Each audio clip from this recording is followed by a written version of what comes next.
Labvakar! Ceru, ka jūs mani varat redzēt un dzirdēt, un mēs ar jums turpināsim lasīt un iedziļināties Katoliskās baznīcas katehismā kompendijā. Nezinu, vai jūs esat pamanījuši nelielas izmaiņas, bet pirms mēs sāksim runāt par kompendiju, pāris tādi organizatoriskie jautājumi. Pirmam kārtām man ir daudz vieglāk iziet cauri materiālam sākumā krievu valodā, pēc tam latviešu valodā. Līdz ar to mēs arī jums mainīsim šo kārtību. Tātad 1. un 3. sestdienā lekcija notiks krievu valodā, bet 2. un 4. mēneša sestdienā mēs tiekamies un runāsim un lasīsim latviešu valodā. Tas ir pirmais. Un otra lieta, es lūdzu piedošanu par to pārtraukumu, kas bija februāra pirmajā pusē, bet es biju Portugālē, man bija viena obligāta tikšanās, kuru nevarēja atlikt, bet Portugālē tajā laikā bija nelielas grūtības ar sakariem. Internets nebija stabils, tāpēc es neriskēju iziet ēterā, jo nebiju drošs, vai mēs būsim spējīgi arī šo lekciju pabeigt. Tāpēc pirmā lekcija izpalika latviešu valodā, savukārt lekcija krievu valodā izpalika tāpēc, ka tieši tajā sestdienā es biju ceļā uz mājām. Bet viss atgriežas uz savām sliedēm, un mēs ar jums turpinām un lasīsim kopā Katoliskās baznīcas katehisma kompendiju. Kā redzat, es esmu bijis Latvijā uz pāris dienām, un es paspēju paķert arī abas divas grāmatas no mana plaukta Daugavpilī. Turpināsim ar jums runāt par Dieva atklāsmi, un šodien mēs ar jums lasīsim tos punktus, kas attiecas uz Dieva atklāsmes tālāk nodošanu. Paskatīsimies, ko par to runā katehisms, un it īpaši kompendijas, un atgādināšu, ka kompendijas tā ir tāda katoliskas mācības esence, un lai to visu saprast, lai to visu varētu vieglāk figurāli runājot, sagremot, ir nepieciešams pieliet mazliet ūdens šim materiālam, ar ko mēs ar jums arī šovakar nodarbosimies. Tātad Dieva atklāsmes tālāk nodošana, 11. punkts. Kāpēc un kā Dieva atklāsme tiek nodota tālāk? Un katehisms atbild sekojoši. Dievs grib, lai visi cilvēki būtu atpestīti un nonāktu līdz patiesības pazīšanai. Tas ir tieši citāts no 1. vēstules Timotejam. Atpestīti un nonāktu līdz patiesības pazīšanai, kas ir Jēzus Kristus. Tāpēc nepieciešams, lai Kristus tiktu sludināts visām tautām un visiem cilvēkiem, kā viņš pats to ir pavēlējis. Ejiet un māciet visas tautas, un to nodrošina apustuliskā tradīcija. Un tieši par attiecībām starp svētiem rakstiem, magistēriju un arī tradīciju mēs ar jums arī šodien parunāsim.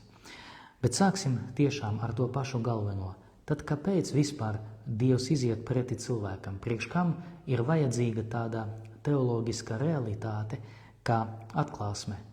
Vai nebūtu vieglāk, lai Dievs atklātos katram no mums atsevišķi, par to mēs arī šodien parunāsim, vai nebūtu vieglāk, lai Dievs būtu tāds, kurš atklāja katram no mums saskaņā ar mūsu spējām, un tad tiešām būtu daudz vieglāk, jo šajā gadījumā būtu tā, ka katrs cilvēks pazītu Dievu.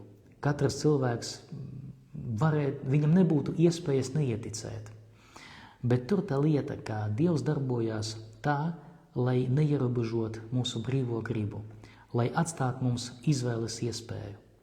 Un tāpēc viņš iziet pretī tieši tādā veidā, kādu mēs redzam mūsdienu baznīcā, kādu mēs redzam baznīcā visā tās vēsturē, ievērojot kulturālos ierobežojumus, ievērojot kontekstu, izmantojot konkrētu valodu, konkrētu izpratni konkrētu pasaules redzējumu un tā tālāk.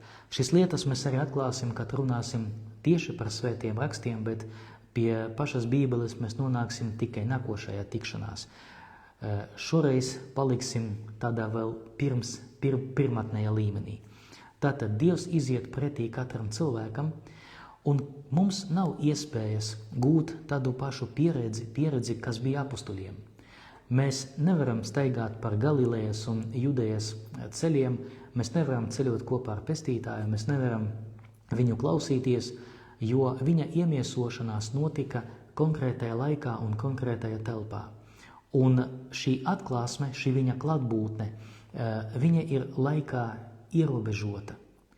Līdz ar to rodas jautājums, apustuļiem bija tas prieks un tāda privilēģija redzēt viņu personīgi, kaut ko no viņa mācīties, būt arī lieciniekiem visiem tiem Paskas notikumiem, ko mēs celebrēsim lieldienās. Viņi piedalījās pēdējā mīlestā, viņi, varētu teikt, piedalījās pirmajā Euharistijas svinēšanā, viņi bija viņa ciešanu un nāves liecinieki, un kas vēl vissvarīgākais, viņi bija Jēzus augšām celšanos liecinieki. Un šo liecību viņi sniedza tālāk, viņi saglabāja viņa mācību, bet katra nākošā paudze nav tik privilegēta, viņam nav iespējas iegūt to pašu pieredzi. Un tieši tāpēc šī pirmatnējā pieredze tiek nodota tālāk, lai visi cilvēki visos laikos varētu ņemt dalību vai varētu sadzirdēt, varētu sadzirdēt to pestīšanas vēsti, lai varētu saprast, kā šī pestīšana ir notikusi, lai varētu to pieņemt vai arī atmest. Un tāpēc tā pirmā motivācija, galvenā motivācija vai pamatmotivācija, kāpēc Dievs to dara, kāpēc vispār tāda atklāsme ir un kā viņa tiek nodota tālāk, par to mēs tulīt runāsim. Vissvarīgākais ir tas, ka pateicoties tai atklāsmei, cilvēks gūst pieeju pie pestīšanas. Viņš saņem ne tikai zināšanas par pestīšanu, viņš arī saņem to pašu pestīšanu. Došu vienkāršu piemēru. Lai ieietu mūsu bankas kontā, mums ir nepieciešamas konkrētas zināšanas. Kas mums jāzina? Mums jāzina logins, mums jāzina parole, mums arī jāzina attiecīgais kods, kā pieslēgties, tāds sarežģītāk autentifikācija. Un tikai tad, kad mums ir zināšanas par to, kā tikt iekšā šajā savā kontā internetbankā, tikai tad mums ir pieeja arī pie šiem līdzekļiem, kas atrodas tajā bankā. Es saprotu, ka šis salīdzinājums varbūt nav ideāls un geniāls, bet ļoti labi atspoguļo, lai man būtu pieeja pie pestīšanas. Man ir jāsadzird šī pestīšanas vēsts, man ir jāgūt tās zināšanas par to, ka pestīšana ir, ka pestīšana notikusi, ka viņa tiek dāvāta. Un tāpēc arī mēs saucam evangēliju no grieķu valodas par labo vēsti. Vēsts, kas vēsta kaut ko labu. Pats vārds evangelion, laba vēsts. Tas ir pašā šajā vārdā tiek ietverta visas atklāsmes būtība. Cilvēks gūst labo vēsti, uzzina labo vēsti, un tas dod cerību. Tātad Dievs vēlās iziet pretī cilvēkam un vēlās dot viņam ne tikai šo informāciju, bet pateicoties tai informācijai, aicināt viņu tuvāk sev, aicina viņu burtiski uz pestīšanu. Un to nodrošina tāda realitāte, kuru mēs baznīca saucam par apustulisko tradīciju. Kāpēc eksistē šī tradīcija? Tūlīt mēs lasīsim tekstu, bet mazliet tāds ļoti ieskats kvazi vēsturisks. Pirmie mācekļi, ja mēs uzmanīgi lasīsim jauno derību, mēs redzēsim, ka pirmie mācekļi gaidīja kunga atnākšanos tūlīt. Piemēram, apustulis Pāvils vienā no savām vēstulēm raksta, ka es dzirdu, ka daži no jums nemaz nestrādā, bet nodarbojas ar nevajadzīgām lietām, un viņus iedrošinu, lai viņi mierīgi strādājot ēstu savu maizi. Jeruzalemes kopiena izdarīja vienu kļūdu, jo viņi bija pārliecināti, ka Jēzus atnākšana notiks tūlīt, ka Dieva valstība notiks burtiski pēc pāris dienām, varbūt pāris nedēļām, varbūt pāris mēnešiem. Tāpēc nav jēgas tagad iet strādāt, nav jēgas krāt mantu, nav jēgas kaut kādā veidā mēģināt nodrošināt savu dzīvi.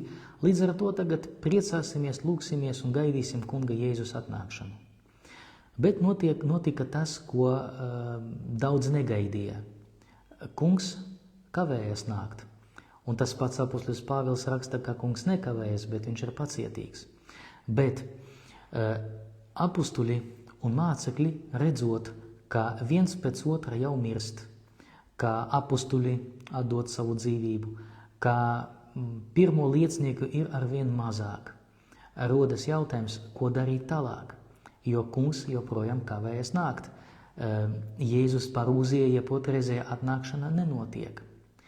Un tad veidojās šī struktūra, kuru mēs saucam par apustulisko tradīciju.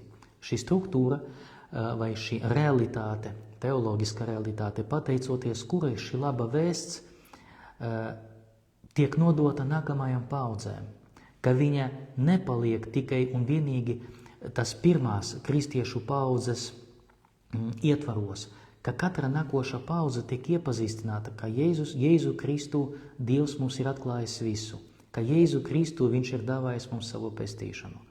Un no tā veidojas tradīcija, un, protams, ka neuzreiz notika šī izpratne par to, kas ir bīskaps, kā mēs to saprotam šodien, kad ir apustuļu pēstiķi un tā tālāk. Arī šī struktūra baznīcā viņa pakāpeniski formējās.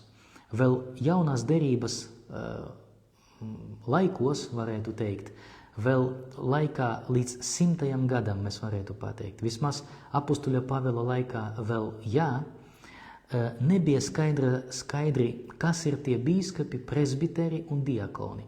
Skaidri bija, ka ir bīskapi un diakoni, bet vārds priesteri, presbiteri tiek izmantots kā sinonimisks vārdam bīskaps.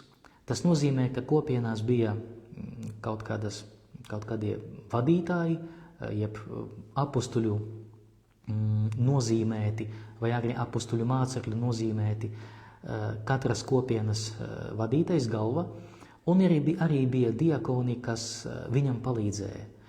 Un kaut kur tur veidojas arī presbiteru, jeb šodien tāda neīpaši pareizajā valodā runājot, jo runājot par garīdzniekiem kā par priesteriem, tas ir tāds pareizi un nepareizi vienlaicīgi, bet tagad neskaidrošu to, jo tā ir arī ļoti gara vēsture. Te veidojas arī trešā grupa, kas ir bīskapu palīgi un kuriem ir dažas lietas, dažas privilēģijas, tāpat kā bīskapiem, piemēram, celebrēt Euharistiju. Katrā ziņā veidojās apustuļu mācekļu pulks, veidojās katrā kopienā kāds, kurš par šo kopienu atbild, kas šo kopienu vada, kas šo kopienu māca. Laiku pa laikam nomirst visi apustuļi, un pestītais vēl joprojām nenāk, bet baznīca jāturpina pastāvēt. Viņa nevar pateikt, kristieši nevar pateikt, ja viņš nav atnācis, tad laikam veltīga ir mūsu ticība. Bet, paliek. Cilvēki paliek ticīgi, cilvēki gaida joprojām pestītāju. Un tā tas notiek līdz šim brīdim. Un pateicoties tam, ka mums ir šī apustuliska tradīcija, tūlīt mēs par to lasīsim, mums ir iespēja tikties ar šo labo vēsti. Mums ir iespēja pieskarties tai labai vēstī, ko apustuļi sludināja pirmiem kristiešiem, pirmai kristiešu paudzei. Un tad mēģināsim palasīt tālāk un paskatīsimies, kas tas ir tā apustuliska tradīcija. Kas ir apustuliska tradīcija? 12. punkts. Apustuliskā tradīcija ir Kristus vēsts tālāk nodošana, kas aizsākās kristietības pašos pirmsākumos, un tas ir uzmanīgi, ar sludināšanu, liecināšanu, iedibinājumiem, kultu un iedvesmotiem rakstiem. Visu to, ko apustuļi bija saņēmuši no Kristus un mācījušies no svētā gara, viņi nodeva tālāk bīskapiem, saviem pēctečiem, un ar viņu starpniecību arī visām nākamajām paudzēm, līdz pat pasaules beigām. Un šis punkts īstenībā ļoti labi definē un precīzi definē šo lietu, šo realitāti, kuru mēs saucam par tradīciju. Tātad apustuliskās tradīcijas funkcija ir Kristus vēsts tālāk nodošana, lai katra nākoša paudze varētu ar to iepazīties, lai varētu dzirdot to, gūt pieeju pie pestīšanas. Bet kā tas notiek? Un paskatieties, šis teksts nesaka, ka tas notiek tikai caur sludināšanu.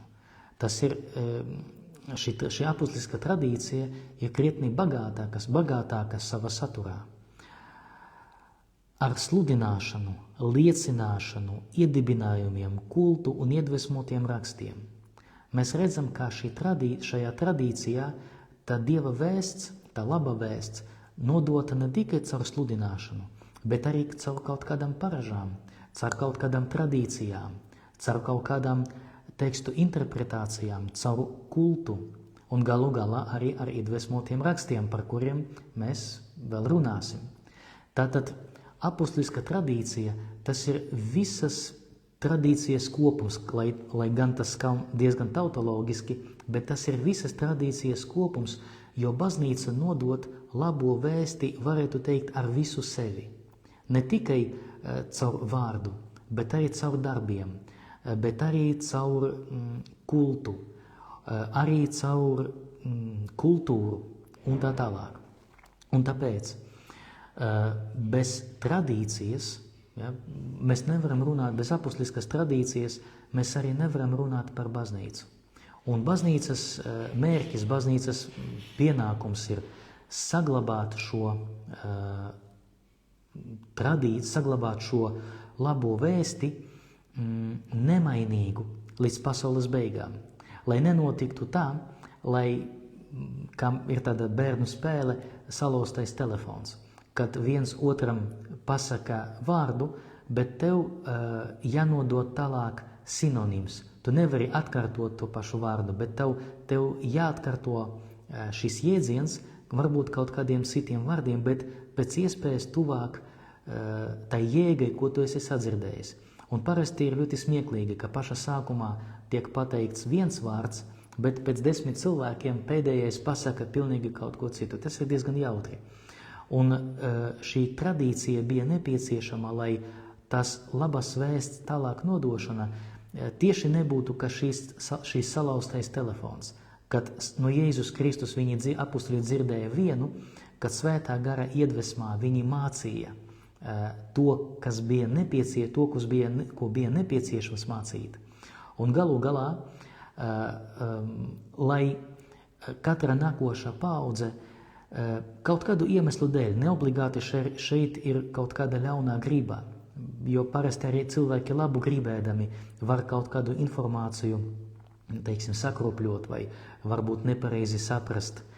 Līdz ar to šī baznīcas tā funkcija, ja, ir saglabāt šo tradīciju nemainīgu pēc savas būtības. Bet tulīt mēs redzēsim arī tālāk, ka tomēr ir lietas, kuras mainās, bet nemainīga paliek tā pati būtība, jeb tas, ko mēs saucam par kerigmu, kā cilvēks ir bijis grēkā, bet mums ir dota pestīšana, un Kristus šo pestīšanu dāvā, varētu teikt, bez maksas par brīvu katram, kas to vēlas. Un tas tiek nodots caur visu baznīcu. Tas nozīmē caur visiem cilvēkiem, caur visiem mums un arī caur visam darbībām. Ne tikai ar vārdu, piemēram, arī tagad tas, ko mēs ar jums daram, mēs iekļaujamies apustuliskajā tradīcijā un mēģinam skaidrot un lasīt un skaidrot šo katehismu, tieši iedziļinoties šajā mācībā, ko apustuļi saņēma no Jēzus. Protams, ņemot vērā mūsdienu kontekstu, ņemot vērā arī visu baznīcas pieredzi par tiem 2000 gadiem. Kas tālāk ir? Kas vēl šeit ir svarīgs? Šī tradīcija, viņa nepavelti tiek saukta par apustulisko tradīciju, jo nāk no apustuļiem. Kāpēc tas ir svarīgi? Jo tieši viņi, tie pirmie mācekļi, viņam bija tāds gods, tā privilēģija būt blakus pestītājam, mācīties kaut ko no viņa. Bet evaņģēlija parāda mums arī interesantu apustuļu tādu attēlu, jo viņi ne visu uzreiz saprot. Viņi kaut kādam lietām var nepiekrist. Viņi ir sašutuši par kaut kādām lietām, par kurām Jēzus mācīja. Noteikti viņi kaut ko ir aizmirsuši, varbūt kaut ko ir sapratuši nepareizi, arī tā var gadīties. Un tāpēc arī šis notikums, ko mēs saucam par svētā gara nosūtīšanu. Protams, ka tas figurāli tiek attēlots apustuļu darbos, bet es vienmēr pievēršu uzmanību tam, ka oriģinālajā tekstā nav rakstīts, ka par apustuļiem nonāca ugunsliesmas, bet it kā ugunsliesmas. Ja, tas ir tikai simbols, bet caur šo notikumu iedvesmotais autors paskaidro, ka Dievs nav atstājis apustuļus bez savas palīdzības. Respektīvi, es parasti to skaidroju ļoti vienkārši. Cilvēks ir vājš. Un ja, piemēram, šodien jūs pēc šīs lekcijas mēģināsiet kādam pastāstīt, par ko tika runāts, noteikti tas nebūs tas pats, ko runāju es. Pat ja es gribēšu šo pašu lekciju atstāstīt otru reizi, un es šo lekciju arī veicu otru reizi tagad latviešu valodā, bet arī es neesmu spējīgs pastāstīt to pašu, jo parasti kaut arī mana priekšā ir teksts, ir kaut kādas lietas, kuras paliek manā prātā, bet katra nākošajā lekcijā man varbūt nāk citi piemēri. Vai es atrodu iespēju paskaidrot to mazliet savādāk. Tā kā nav iespējams paskaidrot to vienādi visos gadījumos, kad ir nepieciešams paskaidrot kaut ko saviem mācekļiem. Līdz ar to ir nepieciešama tāda zināma Dieva asistence. Tas nozīmē, ka apustuļi varbūt ne visu saprata, varbūt ne visu atcerējās, bet tas, kas bija vissvarīgākais, tas, kas bija visbūtiskākais, tas tika saglabāts. Pateicoties tam, ka Dievs, lai tas neskanētu varbūt pārāk teologiski, bet Dievs attiecīgā veidā iedvesmo savus mācekļus. Viņš dāvā viņiem savu klātbūtni, burtiski viņš ir klāt, lai viņi pastāstītu to, kas tiešām ir svarīgs, lai viņi vēlāk pierakstītu to, kas ir vissvarīgākais. Nezinu, vai jūs bijat pamanījuši, ja jūs uzmanīgi lasiet evaņģēliju, bet jūs varat redzēt, ka evaņģēlijos vieni un tie paši notikumi ir aprakstīti brīžiem dažādi. Nesakrīt vārdi, kas tika pateikti. Tas pats, piemēram, ka rītdienas evaņģēlijs ir par kunga parveidošanos, bet kad mēs lasām tekstu par Jēzus kristīšanu Jordānā, mums ir 3 dažādas versijas, un katra no tām atšķiras. Viena no tām Jēzus dzird balsi no debesīm, tas ir mans mīļotais dēls, vai tu esi mans mīļotais dēls. Otrā versijā mēs dzirdam, ka Jānis dzirdēja šo balsi. Trešajā versijā mēs dzirdam, ka tauta dzirdēja šo balsi. Mēs redzam, ka viens un tas pats teoloģiskais notikums, viens un tas pats notikums tiek teoloģiski interpretēts arī dažādi, bet būtība paliek tā pati. Kaut arī apraksti atšķiras viens no otra, un mēs varam strīdēties, kurš no viņiem ir pirmatnējs, un egzegēti laiku pa laikam to dara, viņi mēģina tikt pie pirmatnējā teksta. Protams, ir speciālas metodes, lai to izdarītu, un kaut arī nevienmēr viņas ir drošas, bet tomēr zināmu drošību, zināmas kaut kādas zināšanas tas spēj mums dot par to, kurš no tekstiem ir primārais. Bet atkal mēs nenodarbosimies tagad ar egzegēzi, tas ir tikai piemērs, bet ir svarīgi, ka pati būtība tika nodota tālāk tā, ka to vēlējas Dievs.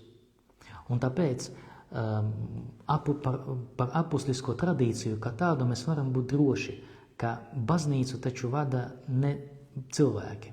Baznīca ir cilvēciski dievišķā realitāte, un mēs par to arī vēl runāsim savā laikā, kad pienāks laiks arī lasīt to kompendija daļu par baznīcu.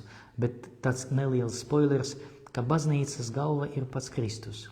Un līdz ar to, kaut arī mēs varam kaut ko nepareizi saprast, viņš, pateicoties dažādām metodēm, piemēram, caur kādu cilvēku, caur kaut kādu pāvestu varbūt, caur kaut kādiem notikumiem, spēj korigēt, pat ja mēs maldamies savā mācībā, pat ja mēs kaut kā ne tā interpretējam šo apustulisko tradīciju.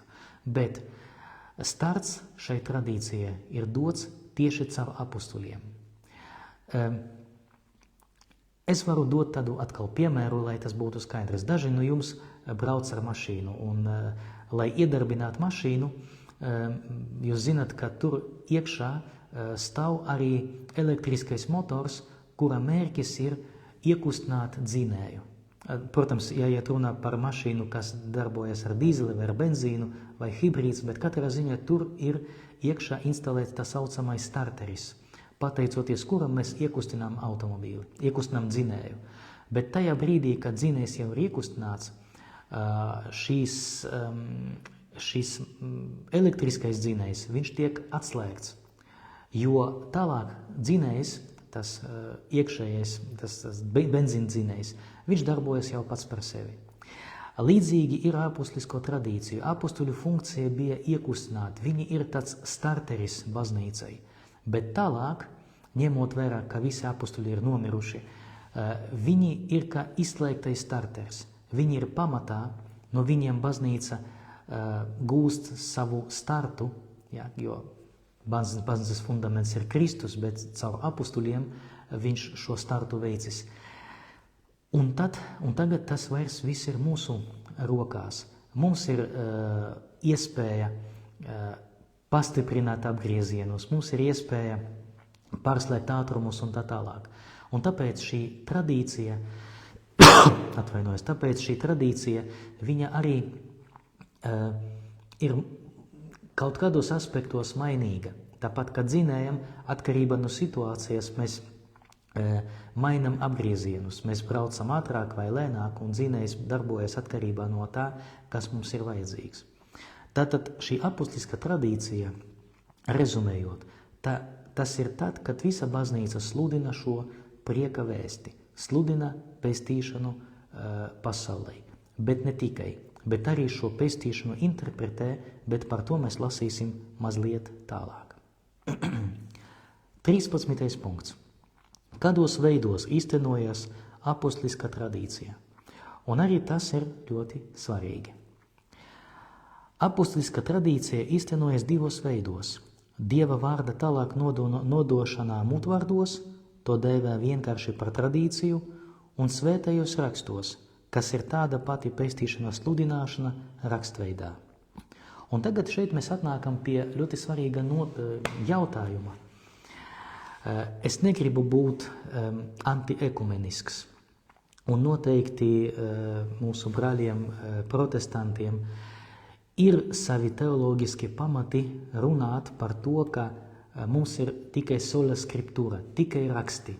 Tas nozīmē, ja kaut kā nav svētajos rakstos, tad tas netiek īstenots viņu ekleziālās kopienās, viņu baznīcās. Bet problēma ir tanī, tas ir līdzīgi jautājumam, kas bija pirmais, ola vai vista.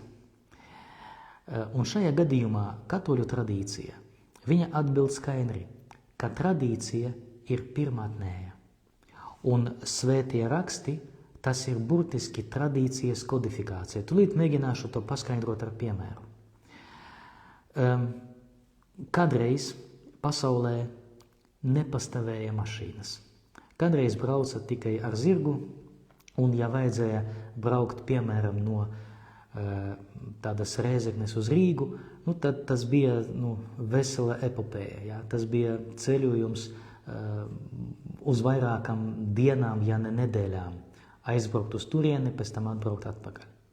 Bet Ar laiku parādās mašīnas. Un, protams, tas pirmās mašīnas, kas parādījās un sāka kustēties pa ceļiem, viņi izmantoja tādus pašus likumus, kādas bija visāda veida vezumiem, kurus cilvēki izmantoja tajā laikā. Vieni brauca pa labo pusi, citi pa kreiso. Bet automobīļu skaitu pieaugumam bija nepieciešams veidot arī kaut kādas regulas, kā braukt, lai, piemēram, krustojumā nebūtu sadursmes. Kas brauks pirmais? Piemēram, autovadītāji Latvijā labi zina labās rokas likumu. Ja tev tuvojas otrais transporta līdzeklis no labās puses, tad tev tas ir jāpalaiž, jo viņam ir priekšroka, ja gadījumā nav kaut kādas zīmes uz ceļa. Ar laiku izveidojas arī tāda tradīcija, ka ir vairāk nozīmīgie ceļi un mazāk nozīmīgie ceļi. Un līdz ar to tie, kas atrodas uz vairāk nozīmīga ceļa, viņš ir galvenais.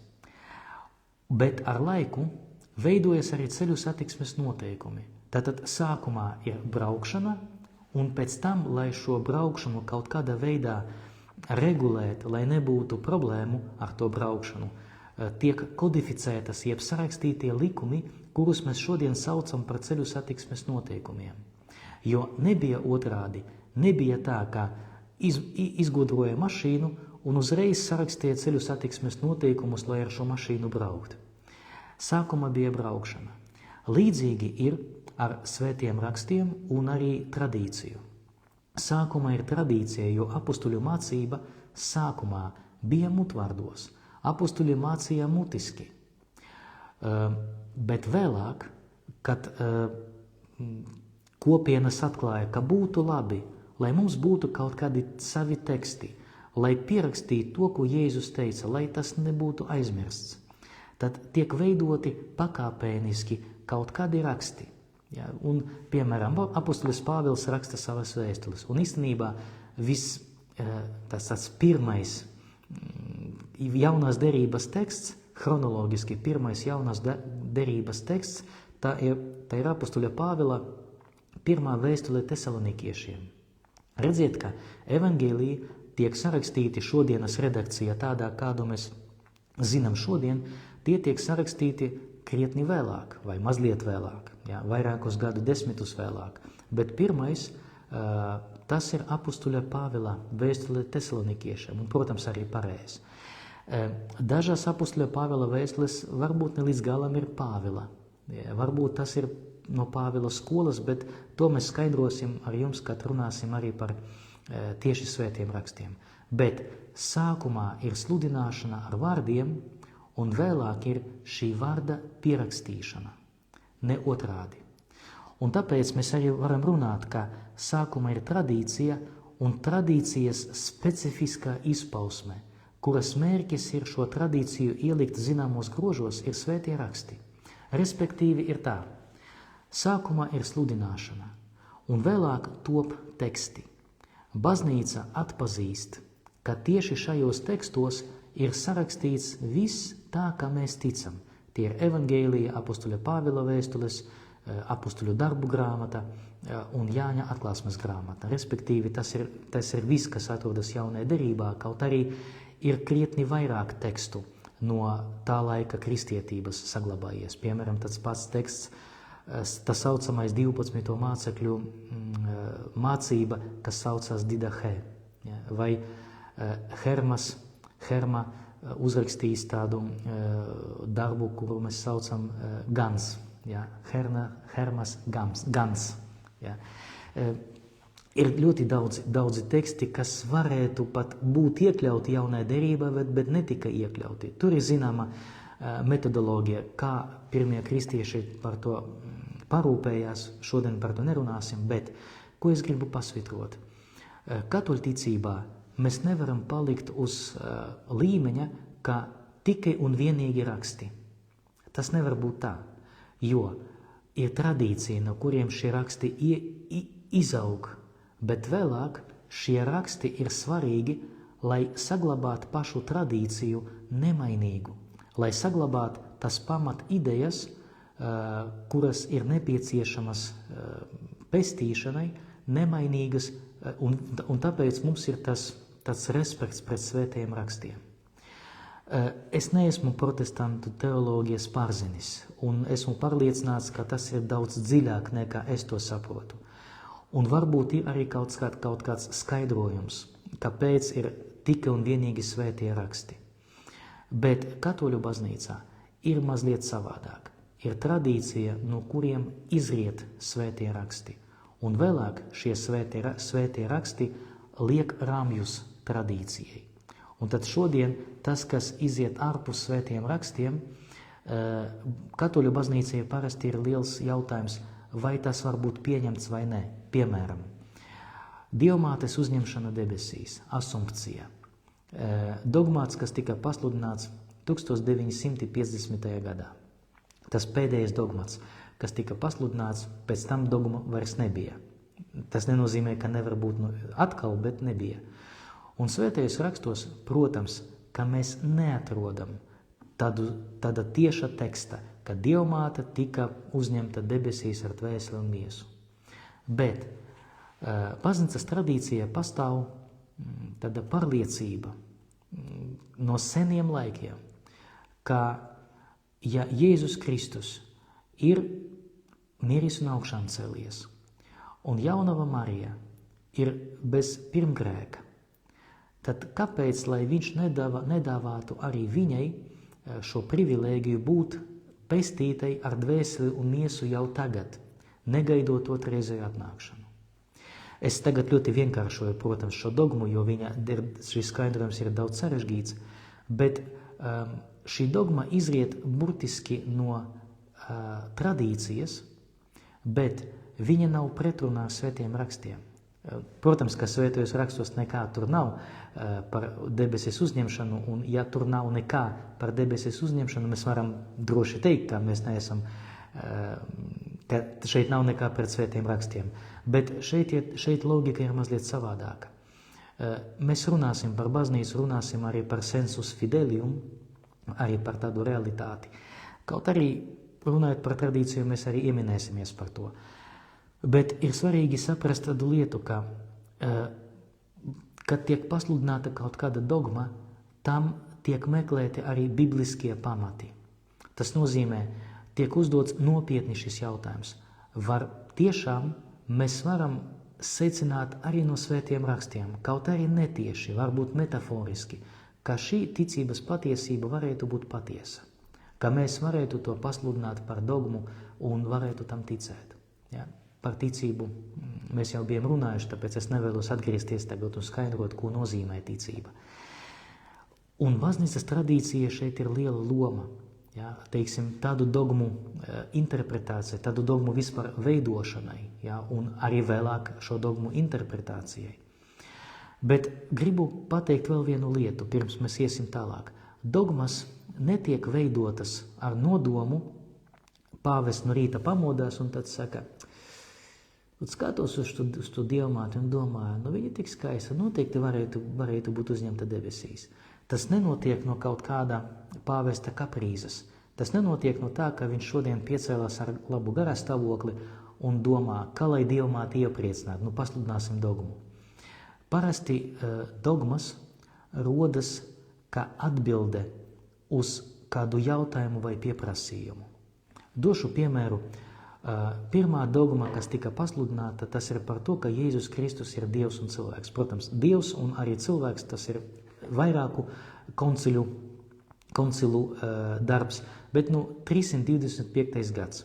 Tas ir pirmais koncils baznīcas vēsturē, kas notika Nikajā, šodienas Turcijas teritorijā, netālu no Stambulas.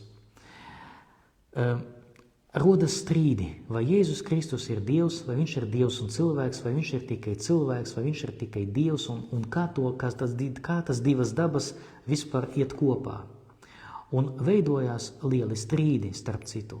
Piemēram, arianisms, kas nāk no priestera, tas nosaukums nāk no priestera Arija, kurš uzskatīja, ka Jēzus ir tikai cilvēks. Jā, viņš ir radība, viņš ir pilnīgāka nekā mēs visi, bet viņš tomēr tikai cilvēks, jā, jo Dievs ir viens un nevar būt 3 dievu, jā, un 2 dievu, jo par svēto garu vēl nerunāja tajā laikā. Tie trinitologiskie strīdi nāks krietni vēlāk. Un tagad rodas jautājums, bet kā tas galu galā ir? Un tad baznīcā notiek tas atpazīšanas process, kad pulcēs bīskapi kopā un strīdās savā starpā, mēģina tikt skaidrībā, argumentē un tā tālāk, un veidojas šī dogma par to, ka Jēzus ir īstais Dievs un īstais cilvēks. Ja? Un tad šī dogma rodas kā atbilde uz pieprasījumu. Atbildiet galu galā, kā tas taču ir. Protams, mēs varam skatīties tikai no vēsturiskā redzes punkta un pateikt, ka imperators Konstantīns bija ļoti neapmierināts ar to, ka bīskapi savā starpā strīdās, un viņš viņus apsēdināja kopā un teica, puiši, izlemiet galu galā kaut ko. Jā, protams, arī no šī redzes punkta tas tā varēja notikt, bet atkal, ja Dievs vada baznīcu, Dievs var izmantot da jebko. Un da jebkuru, pateicoties kuram, viņš šo baznīcu ievirzīs pareiza virzienā. Jo, piemēram, apustuļu laikos nebija nepieciešamības pēc šī jautājuma.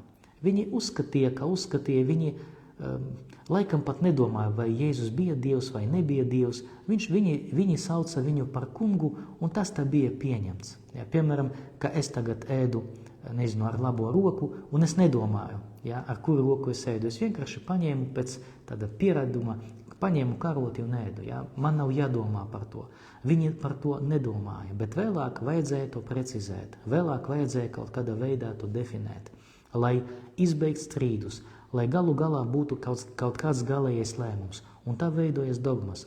Un dogmas veidojās un veido arī to baznīcas tradīciju. Viņi iekļauti šajā baznīcas tradīcijā. Apustuliskajā tradīcijā, apustuliskā tradīcija, kas ņem savus pirmsākumus no apustuļiem, svētie raksti, kas veidojas no tekstiem, ko veido pati baznīca. Un vēlāk arī dogmas, kas burtiski ir mūsu ticības patiesības skaidrojumi. Tāpēc šī tradīcija viņa ir tik svarīga, un tāpēc mēs nevaram pateikt, ka tradīcija, mēs varam to pilnīgi izslēgt un paliek tikai raksti. Jo raksti dzimst no tradīcijas. Un mēs tālāk redzēsim nākošajā punktā burtiski, ka baznīkā katehisms konstatē acim redzamo. Un tad skatīsimies, ko viņš tur konstatē. 14. punkts. Kāda ir saistības starp tradīciju un svētajiem rakstiem? Un šeit, es parasti smējos par to, bet tradīcija un svētie raksti ir cieši saistīti un atrodas savstarpējā miedarbībā. Tas ir acim redzami, jo par to mēs tikko ar jums bija runājuši.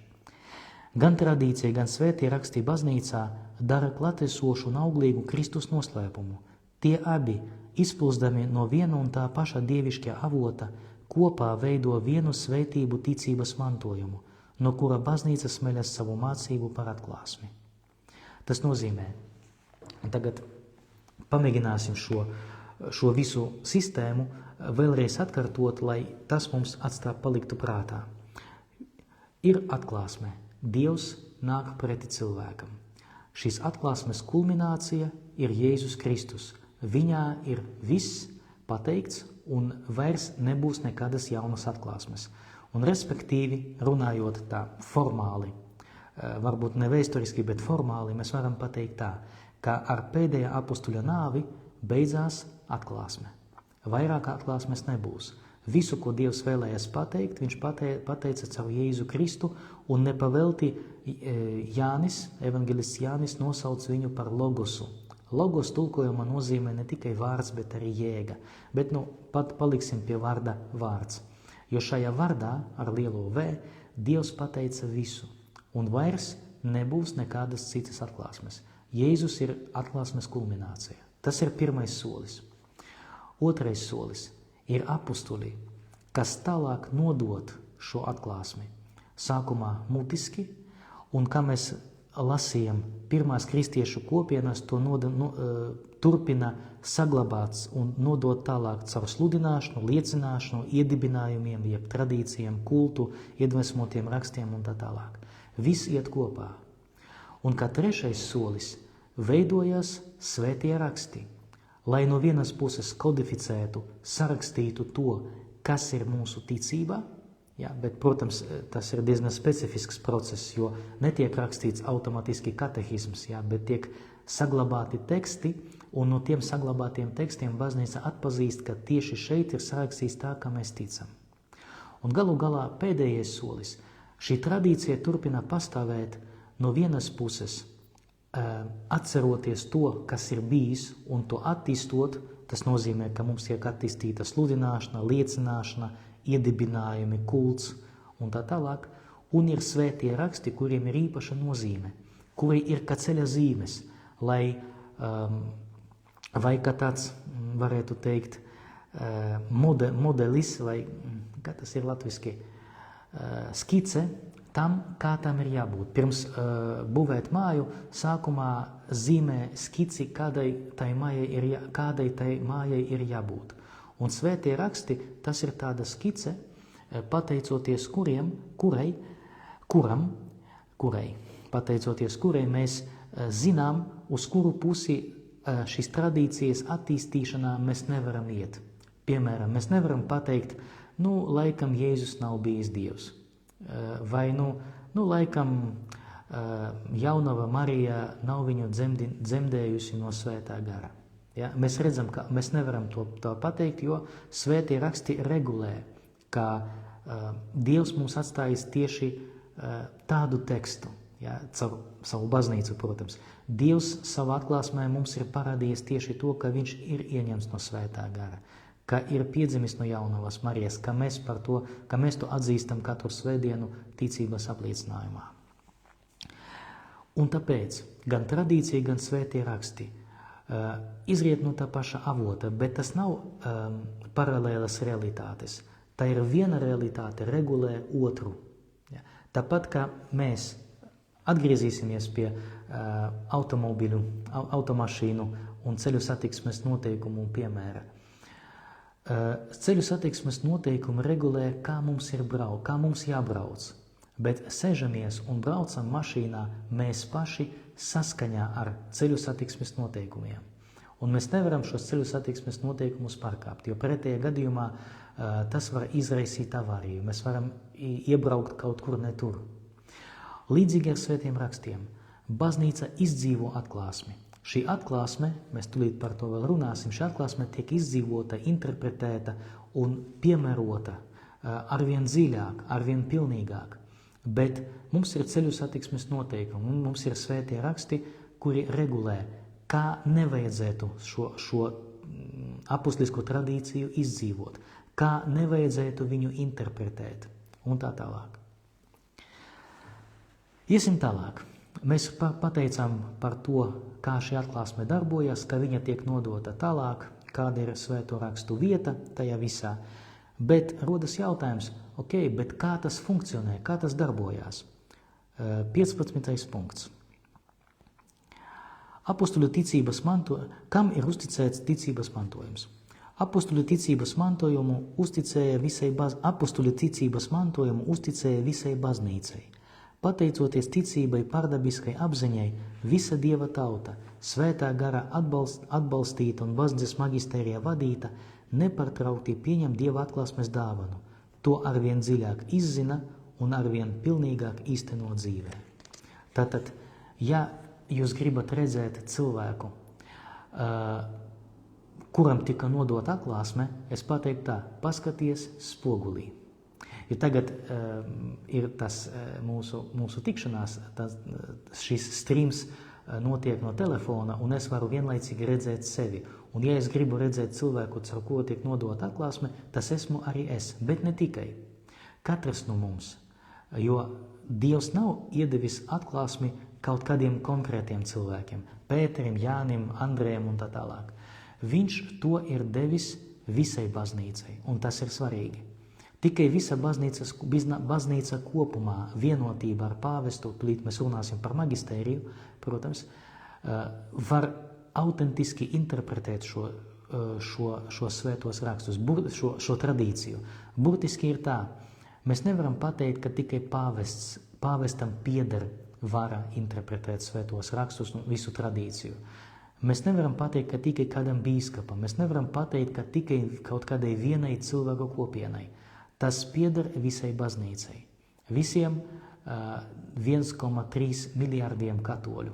Un ne tikai, jo šeit mums vēl jāņem vērā arī citas kristīgas kopienas, kuram arī ir pieeja pie patiesības. Tā kā vismaz pāri 2 miljārdi kristiešu, tā ir tā baznīca redzama un redzamām robežām un aizredzamām robežām, kuram ir uzticēta šī vara, šī tradīcija. Bet mēs, protams, paliekam tagad tieši katoliskas baznīcas robežās. Līdz ar to mēs runājam par mums, par katoļiem. Ka mums tas ir uzticēts visai baznīcai kā baznīcai, ne katram atsevišķi. Un tāpēc, kas notiek? Šis mantojums, pateicoties ticības pārdabiskai apziņai, tas ir ļoti interesants formulējums. Es to parasti saucu par teoloģisku intuīciju. Ja, ka no vienas puses, ja cilvēks tiešām daudz lūdzās, ja praktizē īstenot tādu autentisko garīgo dzīvi, tad noteikti kaut kādā veidā viņš ir atklāts uz Dievu. Kaut kādā veidā Dievs arī darbojas caur viņu. Un ja tādu cilvēku ir daudz, ja viņi tiešām grib kaut ko labu, ja viņi nedarbojas tikai, lai īstenot kaut kādus personīgus mērķus, tad mēs varam pieņemt, ka Dievs intuitīvi dod arī tādu izpratni, kas būtu pareizi darāms un kas nebūtu pareizi darāms. Ja? Kā būtu pareizi mācīt un kā nebūtu pareizi mācīt. Un līdz ar to, ko dara baznīca, visa baznīca, ko mēs darām ar šo atklāsmi? Kā es jau teicu, atklāsme jau beidzās. Formāli pēc pēdējā apustuļa nāvi, vēsturiski pēc pēdējā redaktora nāves, ja, bet kuru tur Dievs izvēlējies, mēs viņu nezinām ne pēc vārda, ne pēc sejas. Bet baznīca pieņem Dieva atklāsmes dāvanu.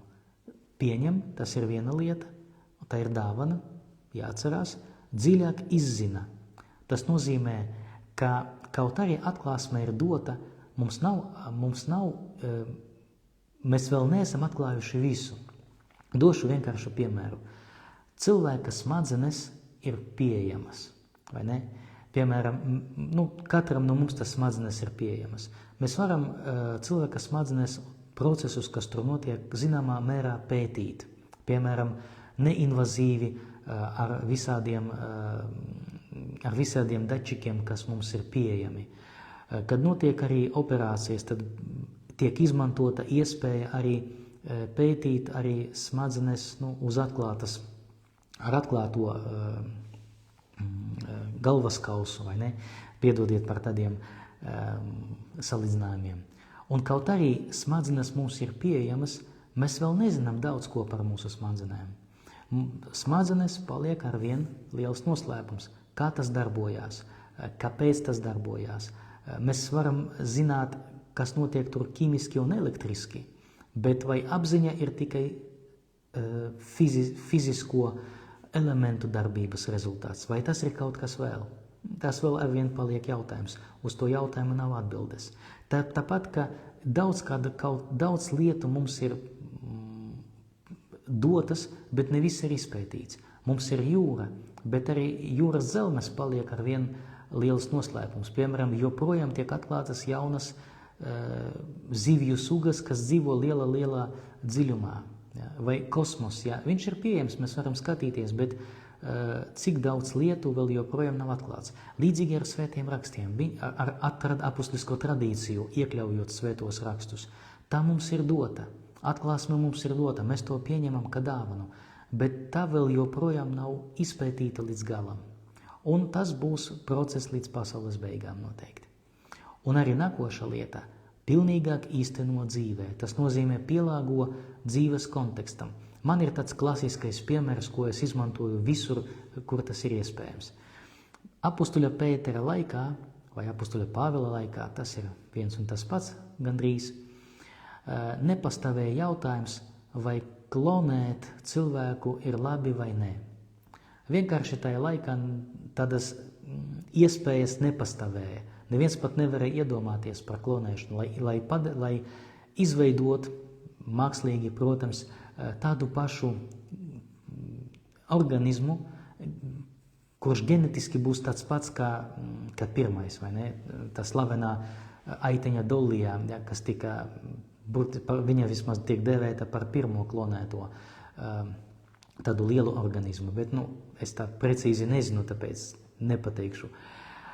Un apustuļa Pāvila tas jautājums nepastāvēja, bet 21. gadsimtā tas jautājums pastāv. Vai būs morāli pareizi, jo mēs arī šodien laikam esam jau spējīgi to darīt, lai mēs klonētu otro cilvēku, pilnīgi tādu kā es, kurš būs orgānu donors. Piemēram, ja man būs vajadzīgas, jaunas nieres, ja, kad es būšu vecs vai nezinu, kāds cits organs, vienkārši varēs to cilvēku nogalināt, paņemt viņa orgānu un ielikt man. Ja. Un vai tas būs morāli pieejams? Tāpēc es atceros filmu bija, neatceros, kā saucās, bet bija filma arī tieši par šo tēmu. Un tas ir jautājums, ja? Un tad šodien no baznīcas redzes punkta, no teoloģiska redzes punkta, uz šo jautājumu saskaņa ar Jēzus mācību jādod atbildē. Un, protams, es pateiktu, ka klonēšana ar tādu mērķi viņa nav pieļaujama, ja? Jo šajā gadījumā mēs veidojam nevis atsevišķu orgānu, bet cilvēku. Laikam atsevišķu orgānu varētu klonēt, bet ne visu cilvēku. Un pilnīgāk īstenot dzīvē tas nozīmē pielāgot kontekstam, mēģināt rast atbildes uz tiem izaicinājumiem, kas mums ir šodien. Klasisks piemērs, par kuru es kādu laiku atpakaļ rakstu, laikam tas bija Katoļu baznīcas vēstnesim sakarā ar to, kāpēc pāvests Francisks par karu runā tā, kā viņš runā. Un gatavojot šo rakstu, es, protams, biju pievērsis arī tādam jēdzienam kā taisnīgais karš, ja, un šis jēdziens ļoti ilgu laiku funkcionēja arī katoliskajā teoloģijā, varētu teikt. Bet šodien, 21. gadsimtā, šis jēdziens taisnīgais karš, viņš vairs nav adekvāts. Mums ir adekvāts cits jēdziens, pamatota pašaizsardzība. Ja, bet mēs nevaram runāt vairs par karu kā līdzekli. Ja.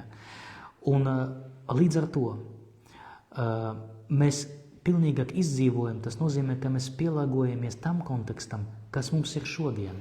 Un tas, kas bija, piemēram, adekvāts, 200 gadus atpakaļ, ja, ne obligāti tas ir adekvāts šodien, jo mēs esam savādāki. Mums ir savādāka kultūra, savādāks pasaules redzējums. Mēs vairāk zinām par cilvēku un pasauli. Līdz ar to kaut kādi atrisinājumi no pagātnes neder šodien. Un apustuliskajā tradīcijā laikā, apustuliskās tradīcijas ietvaros, ja, teoloģijas ietvaros, mums ir jādod atbildi uz šiem jautājumiem. Un tāpēc šī atklāsme viņa tiek interpretēta arī šodien, ņemot vērā šodienas kontekstu. Bet jāņem vērā arī tas, laikam par to mēs parunāsim, kad runāsim par svētiem rakstiem, jo šeit ir svēto rakstu interpretācijas metodas, arī ir nepieciešams zināt vismaz pavirši, lai pareizi tos lasīt. Bet katrā ziņā šo Dieva atklāsmi mēs izzinām un īstenojam pilnīgāk arī šodien. Un to darīsim līdz pasaules beigām. 16. punkts, un tagad mēs jau runājam par subjektiem. Kam ir uzticēts uzdevums autentiski interpretēt ticības mantojumu? Tas ir ļoti interesanti. Uzdevums autentiski interpretēt ticības mantojumu ir uzticēts vienīgi baznīcas dzīvajam magistērijam. Tas ir bīskapiem vienotībā ar Pētera pēstici, Romas bīskapu. Magistērijam, kas kalpojot Dieva vārdam, ir saņēmis patiesības harizmu, ir arī uzdevums definēt dogmas, kas ir Dieva atklāsmē ietverto patiesību formulējumi. Šī magistērija autoritāte izpaužas arī attiecībā uz tām patiesībām, kas ir nesaraujami saistītas ar atklāsmi.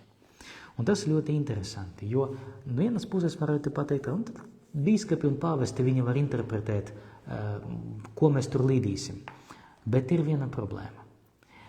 Mēs nevaram visu atbildību novelt uz pāvestu un bīskapiem, kaut arī katehisms skaidri norāda viņus, bet viņi šo misiju, es laikam citu vārdu nevaru atrast, viņi šo misiju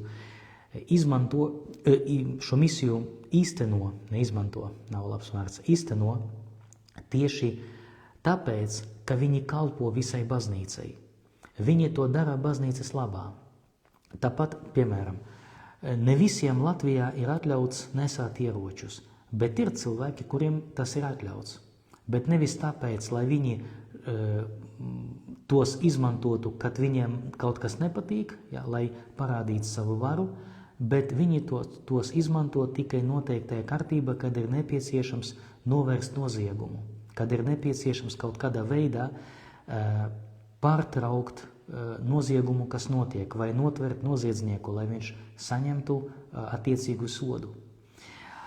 Līdzīgi ir ar pāvesta, bīskapu, teologu kalpojumu. Viņi kalpo baznīcai. Šī privilēģija ir dota tāpēc, jo ja mēs mēģināsim to iespēju interpretēt katram pa savam, būs vienkārši liels bardaks. Tā būs problēma, jo noteikti vienu un to pašu tekstu var interpretēt savādāk. Un tāpēc šo subjektu loks, viņš ir ierobežots, bet ne tāpēc, ka viņi ir visgudrāki, bet tāpēc, ka viņi kalpo pārējai baznīcai. Viņi kalpo mums lajiem, bet tas nenozīmē, ka lajiem vairs nav ko teikt, ka nav nekādas teikšanas. Iet runa par to, ka, kā lai to pasaka, iet runa par to, ka ir kāds, kas lajiem pakalpo, ja, kurš ir kompetentāks, un tieši tāpēc viņš to dara. Es došu piemēru arī tādu klasisko. Kad mēs ejam restorānā, mēs nevaram aiziet automatiski uz virtuvi un pateikt, lūdzu, sagatavo man picu, vai sagatavo man picu ar ananasiem vēl pie tam klāt. Itālijā tas vispār skan dīvaini. Un tagad, ir speciāla kārtība. Es atnācu, it īpaši Itālijā, parasti oficiants norāda tev vietu, tu ne visur vari izvēlēties vietu pats. Un tad viņš saka, ko jūs vēlaties? Es vēlos picu ar ananasiem. Un tagad oficiantam ir pieeja virtuvei, ka viņš aiziet uz turieni un pasaka, lūdzu picu ar ananasu. Tad viņa tiek sagatavot, viņš man atnes. Restorānā galvenais ir klients. Oficiantam ir kalpošanas uzdevums, ja? Jo oficiantam ir tā pieeja virtuvei, lai klients būtu apmierināts, lai viņš saņemtu to picu ar ananasiem, kuru viņš tik ļoti vēlās. Līdzīgi ir ar to, ko mēs saucam par baznīcas magistēriju, ja bīskapiem un pāvestu, kas ir vienoti kopā, un īstenībā ar visiem tiem, kas ir iesaistīti šajos procesos. Viņiem ir lielāka pieeja ne tāpēc, ka viņi ir gudrāki, ne tāpēc, ka viņi tagad grib valdīt un skaldīt, bet šī pieeja ir dāvāta tāpēc, lai viņi kalpotu baznīcai. Un tagad, kāpēc tas liek man domāt tieši tā?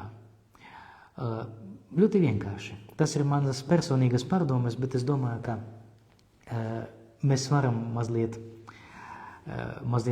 ilgāk pasēdēt šodien, lai es varētu to pastāstīt. Lai kļūtu par priesteri, parasti ir nepieciešams pieteikties pašam. Tas nozīmē, ka nav tā, ka bīskaps tagad skatās uz draudzi un saka, tagad, tu Pēteri un tu Andri, jūs būsiet par priesteriem. Nē. Vīrietis, kurš jūt aicinājumu, viņš pats piesakas seminārā, starp citu piesakaties, ja gribat, brīvas vietas ir vienmēr, un viņš vēlas kļūt par priesteri. Un ja viņš iziet formācijas procesu, ja viņš atbilst visām prasībām, ja arī baznīca izdara to atpazīšanu, ka viņam šis aicinājums visticamāk, ka ir, tad viņš tiek ordinēts par priesteri. Bet, lai kļūtu par bīskapu, un jo vairāk par pāvestu, šeit vairs nav pieteikšanās. Nav tā, ka kāds no priesteriem pasaka, es gribu, izvēlēties mani. Ja?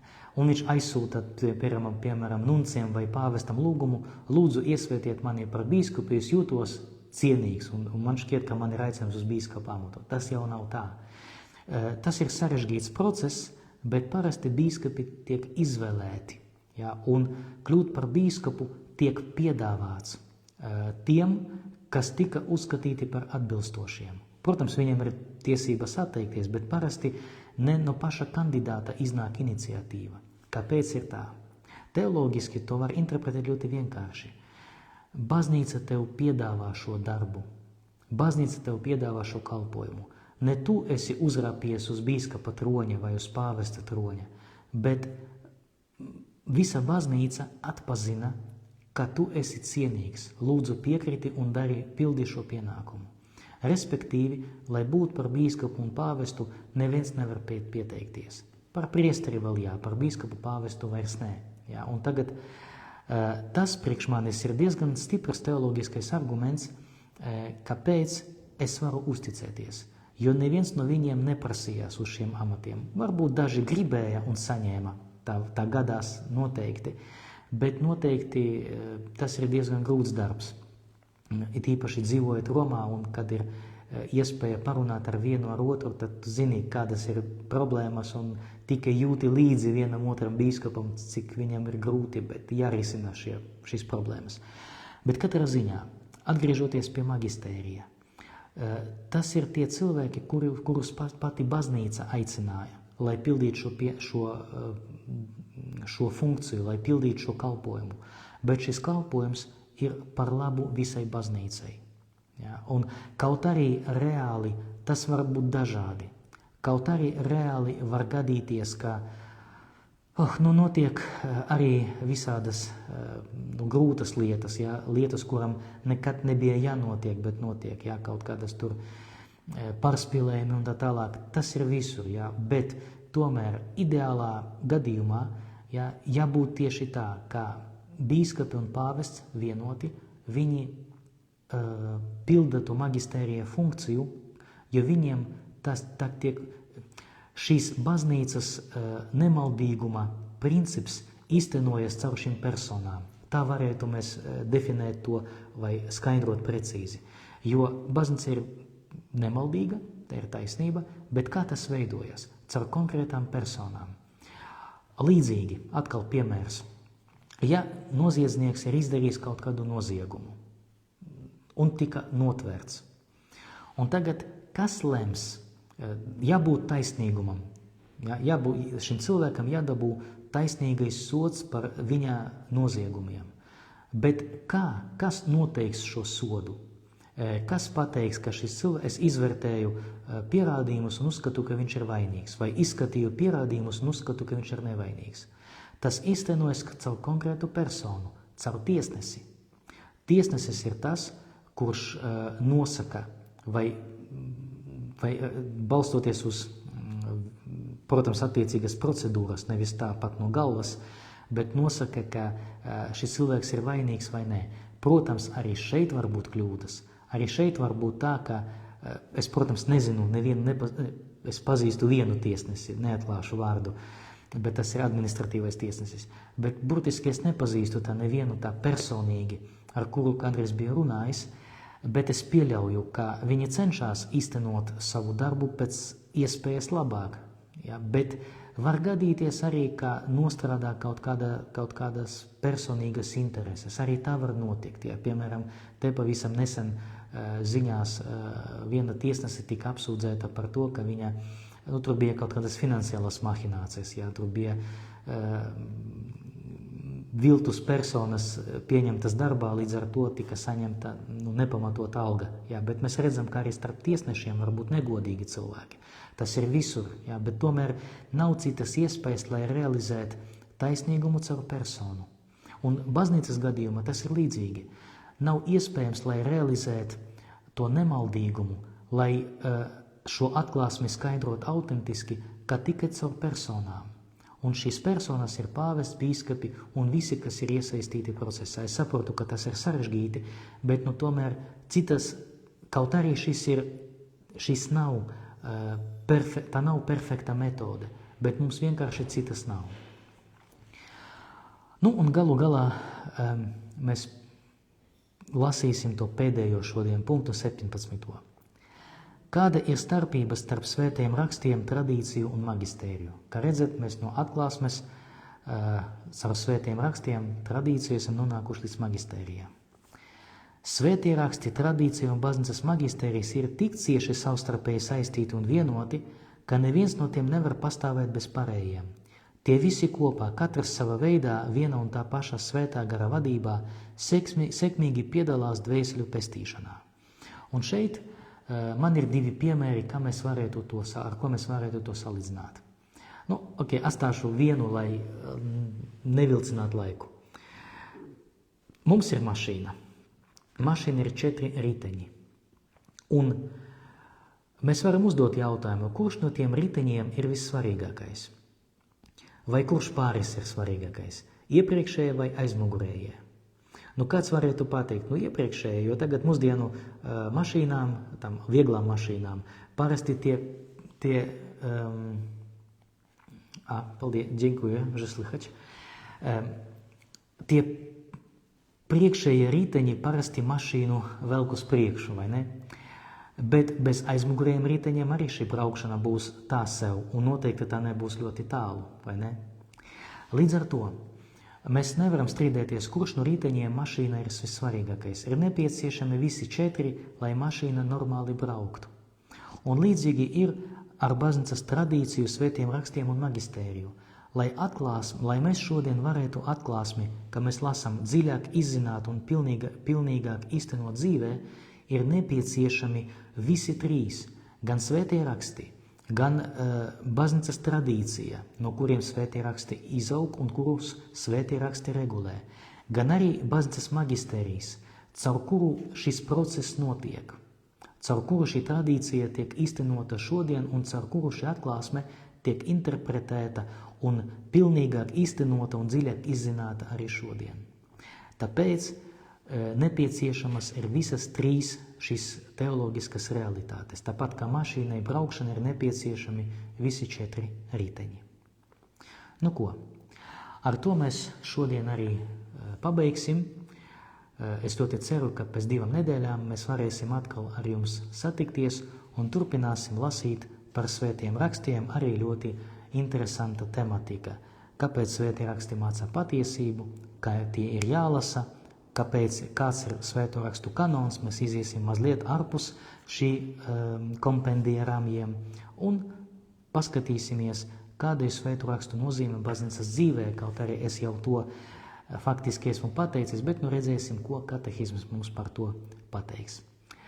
Prieks bija jūs redzēt un redzēsimies nākošajā tikšanās.